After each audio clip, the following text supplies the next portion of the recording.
Hey Internet, today's lesson is freeforming. So you go to Insert, Features, Freeform.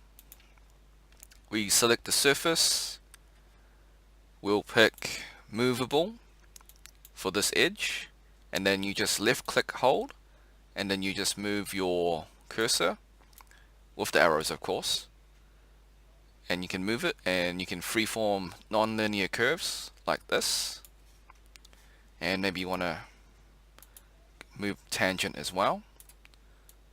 So you can do that. And there's your non-linear curve. And let's freeform again.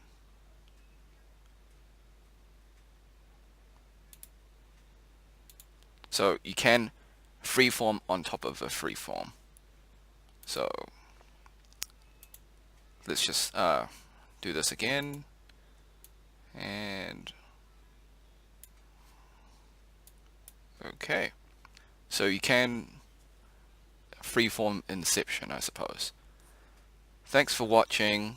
Have a great day. Be sure to like, subscribe, share with your friends, ring the bell, and comment if you got any questions.